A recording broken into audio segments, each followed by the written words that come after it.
Each one must take personal responsibility for his own welfare. Humanity is endowed with a very delicate nervous system, brain structure, an astral system of chakras, and the 1,000-petaled lotus. If he doesn't look after his delicate mechanism for the evolution of his own consciousness, then who will? The God within you, God has given a spark of His within you, and that's pushing from within without. It depends on the degree of your motivation, the inner push, which will evolve you.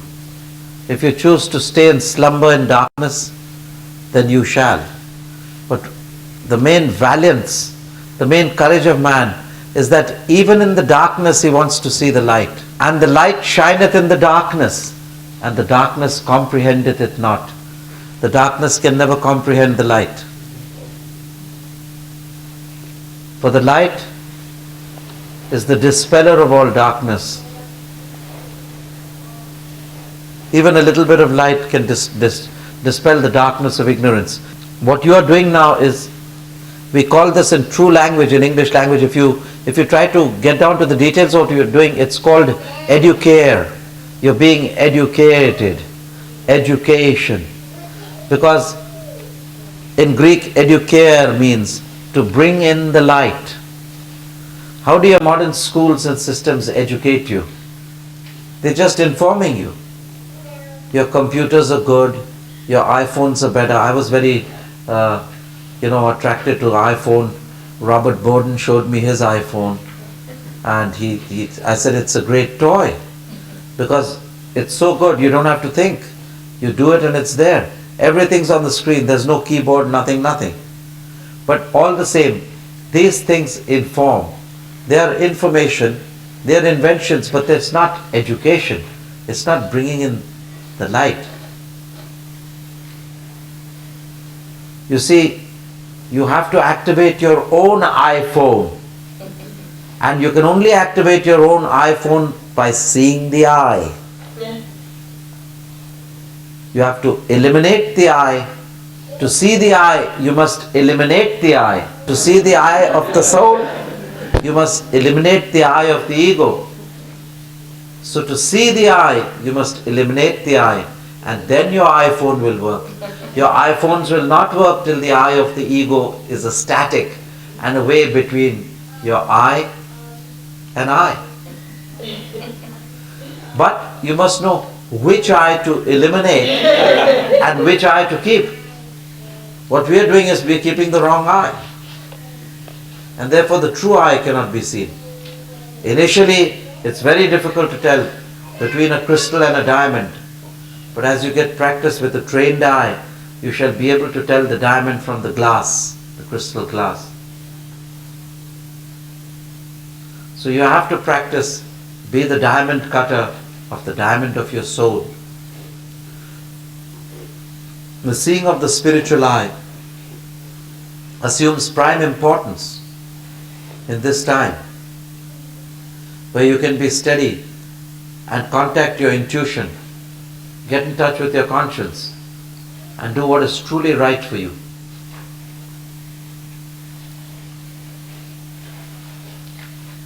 There are no relative things like vice and virtue and good and bad, and dark and light and high and low, and personal ethics and global ethics. The only thing there is before your eyes. Don't complicate a simple thing by the spaghetti of your words and get stuck in the spaghetti of your words and land up with analysis paralysis. You can't do that. You have to be simple. Your only object in this world is God. And knowing God, you will know everything. All sufferings and the sufferings of others will be eliminated. Do you think God does not know what's happening in this world? It's all a screenplay on the screen of life. It's all a cosmic motion picture, a play of light and shadows. But we think that this light and shadows is true due to our minds being deluded. We are mistaking the effect for the cause. We have to do the work given to us in this life, and that is to seek God in this life. in spite of all distractions. The only purpose of man's sojourn on this earth is to seek God. Period. Lecture over. This is it. Long and short. But then the mind is so fidgety and finicky, and it's so intellectual in its tapestry that it wants to tap this, that and the other and have its finger in every pie. The mind. So let's give the mind some exercise. The mind is like the monkey. You have to make him go up and down the pole of the spine till he gets exhausted by the practice of Kriya Yoga. Transform all your thoughts into the flaming star. That's the practice of Kriya Yoga. Bind your mind to God and nothing else. But how is that practical? Of course, it's the most practical thing, but it doesn't work according to our logic. God has His own logic. He has His own ways. And He will make it work. And even if He doesn't make it work, so what, God? I still love you. This is the brave soul. God, if you love me, I'll love you. If you kick me, I'll love you. If you spit on my face, I'll love you. I will love you whatever. This is my decision and I've made up my mind. Now you do what you want. And don't worry me and tempt me and harass me with these petty Ferraris and these little toys. I am for God alone. Every breath belongs to Him. And He is the one who tests you before putting you on the high seas. He tests you with money, with name, with fame, and Ferraris, and whatever. So you have to see through this and know that the only purpose, the main purpose, the core purpose of your life is to progress towards your parent source. And He is your parent source. You cannot help but go towards Him. Yes? Yesterday, right before the satsang, for a period of about 15 seconds, in my field of vision, I saw sparks just sparkling all around, like sparks coming out of the fire. Is that related to the sparks you were speaking of tonight? So yeah, you can see it anytime. Because once I was in a company called Bakau Wolf, it's a German company, and I was getting used to meditating long hours, but when I went to this temporary job of mine, I didn't get that time to meditation. So I went to the restroom and I felt very peaceful. Then I just moved out of my body. Once I was trying very hard to meditate and get into that state, outer body state. I couldn't get into that outer body state. So it was raining a lot, and that time we were just beginning. It was about 30 to 40 years back. 30 years back, I say. We just started the yoga class, and my class, it used to leak. So I used to close it in winter, because we used to just take it in an old hall in Pune. Some of you have seen that place. You've come to my house. It used to be a huge pool. I didn't have the money, and I was doing everything. So I got, that day we had announced it's a class on Thursday. So I came with a bucket, I came with an old towel, and I was mopping it and doing this, sitting on my haunches like this, and doing this. And suddenly, ooh, I went right out of my body. So when at certain stages, He gives it to you when you least expect it. He gives it to you when you least expect it. And it's not, this is the wealth. This is what God wants you to have it all. You see, again, these people, the basic thing is, they're going into the objective sphere. It is the Western mind, it goes outward. The Indian mind is always subjective, it goes inwards. He wants you to have the inner Jojo, the inner experience. If you have all the Ferraris, all the wealth in the world, all the wine, women and laughter in the world, and your mind is in a depression or in sorrow, then you're in hell. If you're in the material heaven and your mind is a mess, you're in hell. But if you're in actual hell and your mind is glorious, dancing with the light and love of power of God and His glory, then even in hell you're in heaven. So Heaven and hell is not determined by the place. Heaven and hell is determined by your inner state of consciousness. It's by your state of mind. It's not the action which is a sin. It is the spirit in which it is done, which makes it a vice or a virtue. The action itself is not a vice or a virtue. It's the spirit in which it is done. If out of malice I take a gun and shoot one person, it's a sin because the spirit is malice. If I take the same gun, turn around and fight for my country and shoot 100 people, I get the Order of the Purple Star, Congressional Order of Merit. Same gun, same man, one is vice and one is virtue. What's this? Relativity of global ethic. Relativity of global ethics. So, one man's food is another man's poison. So, the guy who's hailed as a great war hero in his country may be the devil in the other country. So, that's why this global ethics and personal ethics is a relative term. It can change. It depends on what your values are. Your values determine your ethics. Your soul essence determines your ethics. You know, your global ethics may be to sit and think and direct contact with God. My global ethics may be just to keep building hospitals for the sick and the poor. And you cannot convince me that your merging into God in Samadhi is any way better than my building hospitals for poor children.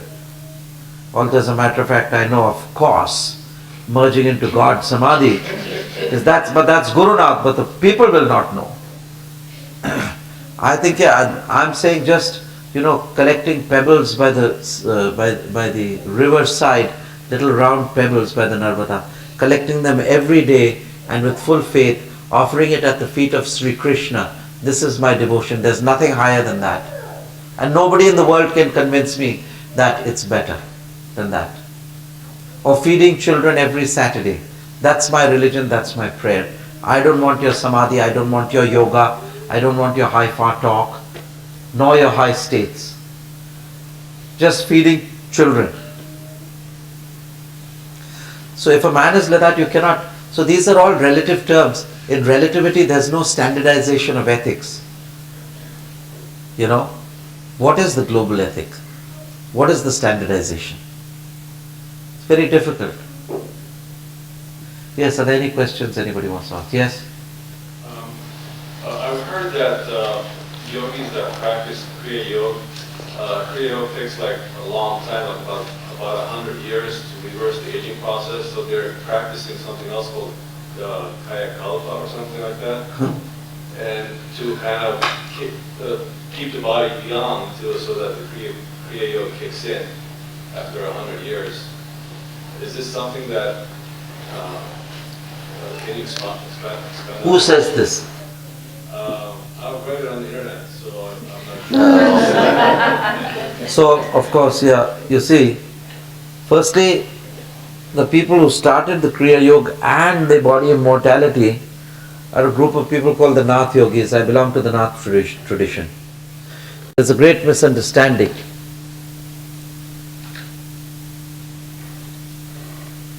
The body is the not self.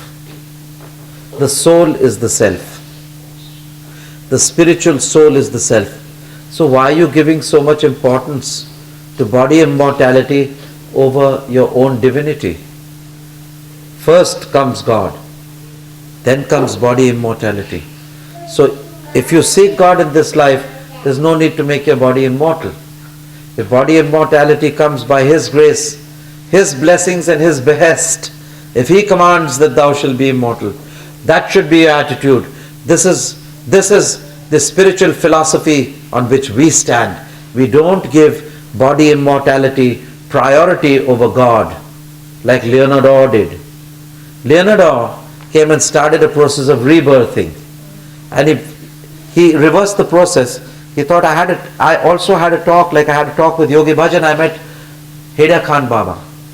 Heda Khan Baba is a great soul, and met him on more than one occasion. And I told him, I said, look, you have given this pranayam to the American people. They have somehow altered it, kept the idea of the yogic pranayama, and they're using it for the primal scream and rebirthing. They are retrograding, reversing to the womb experience of a psychology. So then again he said, you're there, you go and correct it. So I said, this is fine. This may be my work. And so for many years I was correcting the people who got stuck in their unfilming, going back to their negative subconscious mind, to the womb experience which they were to have at the time of birth. Why do you have to go back? I said, don't go back. Put on the light, the darkness will go. You have to progress forward to the birth here. The second coming of the Christ is here, not here. Here, the Immaculate Conception is here. This is important. So you have to, the birth of the baby Krishna is in the third eye. So you are born anew into the spiritual dimension of the Christ consciousness and the Christ consciousness. This was very difficult to explain.